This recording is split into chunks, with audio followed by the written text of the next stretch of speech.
descobrir Guerra Junqueiro, músico do verso.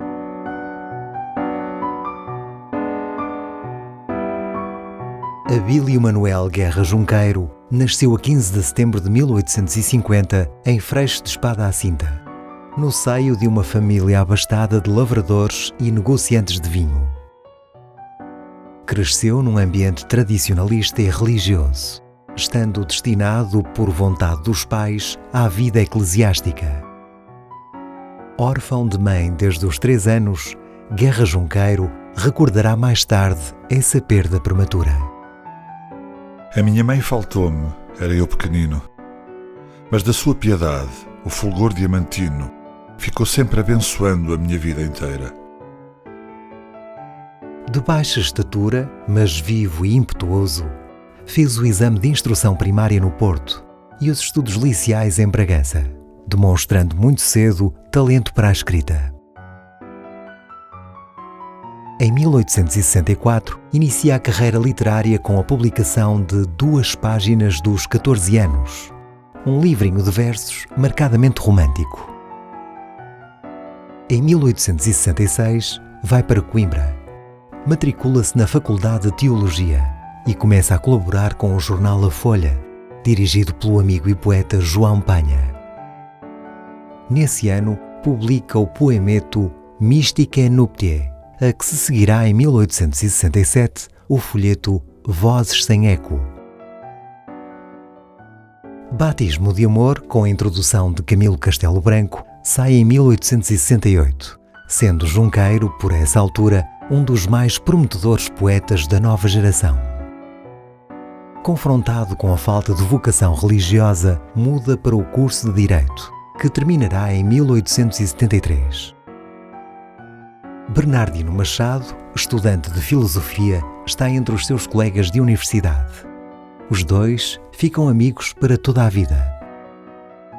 Coimbra estava então no centro da polémica que opunha o romantismo em declínio ao realismo em ascensão, a chamada Questão Coimbra. Junqueiro alia-se ao movimento realista, defensor das ideias materialistas e positivistas, e integra a geração de 70. Vive intensamente o ambiente académico e boêmio e convive com alguns dos mais importantes intelectuais e escritores da época. Influenciado por Baudelaire, Voltaire, Proudhon, Victor Hugo, entre outros, Guerra Junqueiro era um homem generoso e idealista, que aliava a faceta de pensador e filósofo comprometido com a realidade à sua volta. Preocupado com as questões sociais e políticas, propõe-se renovar a sociedade portuguesa. A escrita poética será o seu instrumento de mudança. A política virá depois. Entretanto, alimenta o sonho de produzir vinho fino e azeite na Quinta da Batoca, em Barca d'Alva, perto da sua terra natal. Procura jazidas de minério nas terras do Alto Douro e descobre em si o fascínio pelos objetos de arte e de bric-a-brac. É o início de um percurso de grande colecionador, paixão que manterá até à morte. Em 1874, torna-se definitivamente conhecido com o poema A Morte de Dom João, uma sátira violenta ao dom-joanismo centrada na figura depravada do protagonista, que, nas palavras de Junqueiro, resume em si tudo o que há de doentio na sociedade moderna. É o sátiro Tartufo, o Dom João viscoso, o lobo sensual que habita a sacristia, e cujo olhar faminto e o cujo olhar goloso é feito de luxúria e treva e cobardia. Camilo Castelo Branco e Oliveira Martins elogiam um jovem poeta, interventivo e virulento, que vai viver para Lisboa e passa a escrever para o Diário de Notícias e para a revista literária A Lanterna Mágica, em cujas páginas apareceu pela primeira vez o Zé Povinho, a célebre caricatura de Rafael Bordalo Pinheiro. Em 1878, ingressou na política. É nomeado secretário-geral do Governo Civil de Angra do Heroísmo, sendo transferido no ano seguinte para Viana do Castelo.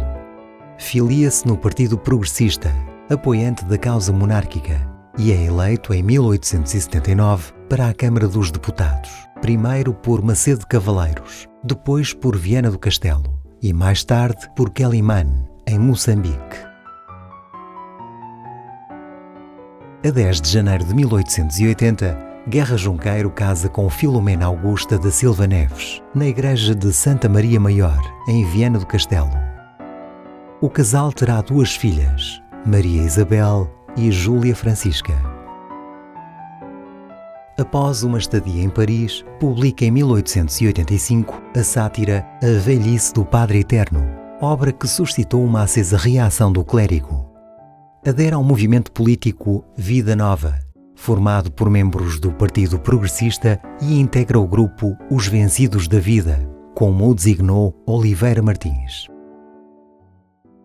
Terminado o conflito com a Inglaterra, que culminou com o Ultimato Inglês de 1890, converte-se gradualmente aos ideais republicanos. Filia-se no Partido Republicano e começa a empenhar-se ativamente na oposição à monarquia. Junqueiro é um excelente orador e os seus discursos são demolidores. São desse período a Marcha do Ódio, poemeto ilustrado por Bordalo Pinheiro e musicado por Miguel Ângelo, o opúsculo Finis Patriae e o livro Pátria, onde escreve: Um povo imbecilizado e resignado, humilde e macambúzio, fatalista e sonâmbulo, burro de carga, besta de nora, aguentando pauladas, sacos de vergonhas, feixes de misérias, sem uma rebelião, um mostrar de dentes, a energia de um coice, pois que já nem com as orelhas é capaz de sacudir as moscas. Fernando Pessoa dirá depois que Pátria é não só a maior obra dos últimos 30 anos, mas a obra capital do que há até agora da nossa literatura. Os Lusíadas ocupam honradamente o 2º lugar. Em 1904, visita várias vezes Espanha e França, onde convive com grandes vultos da cultura e faz amizade com Rodin e Unamuno. Um artigo contra o rei Dom Carlos, publicado 3 anos depois, em A Voz Pública, leva-o aos tribunais. O seu defensor é o advogado Afonso Costa, que virá a integrar o governo provisório da República. A 5 de outubro de 1910 é implantada a República, da qual Guerra Junqueiro foi um dos principais impulsionadores. Passado um ano, parte para Berna, na Suíça, onde exerce as funções de Ministro de Portugal até 1914. Reconhecido tanto pelos seus pares como pelos leitores, Junqueiro é o poeta mais lido e popular da sua época. Numa fase mais adiantada da sua vida, Guerra Junqueiro reparte os seus dias pelo Porto e pela Quinta da Batoca, onde se dedica à viticultura e planta 8.000 oliveiras para a produção de azeite. Devota-se à sua coleção de livros e de peças de arte, atualmente reunidas na Casa Museu Guerra Junqueiro e na Fundação Maria Isabel Guerra Junqueiro e Luís Pinto de Mesquita Carvalho, ambas no Porto, e continua a escrever.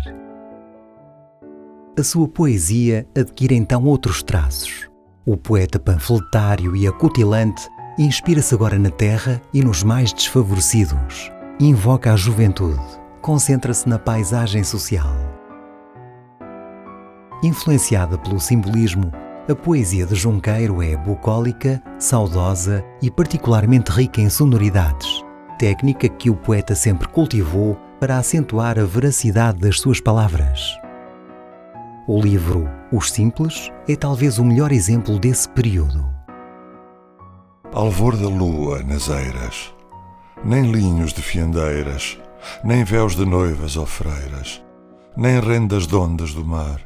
Oh, bailai, ceifeiras, lindas feiticeiras, na aleluia argêntea do clarão do luar. Contudo, em Oração ao Pão e, sobretudo, em Oração à Luz, que Pessoa considerou como uma das maiores poesias metafísicas do mundo, o seu lirismo expande-se por uma espécie de cosmologia junqueiriana. Claro mistério do azul etéreo, sonho sidéreo, luz. Da terra dorida, alento e guarida, fermento da vida, luz. Guerra Junqueiro morreu a 7 de julho de 1923, em Lisboa. Intitulado por Teixeira de Pascoais como o grande músico do verso, foi sepultado no Mosteiro dos Jerónimos com honras nacionais. Escritor multiforme, combinam-se nele o sátiro impiedoso e intervencionista que denuncia a degradação da sociedade portuguesa e o lírico intimista e serenado que se revela através de um cristianismo pessoal e panteísta. Poucos escritores alcançaram em vida tão evidente consagração. Poeta do seu tempo, é hoje, porém, mais atual que nunca. 100 anos passados sobre a sua morte, Guerra Junqueiro é o grande poeta português a descobrir.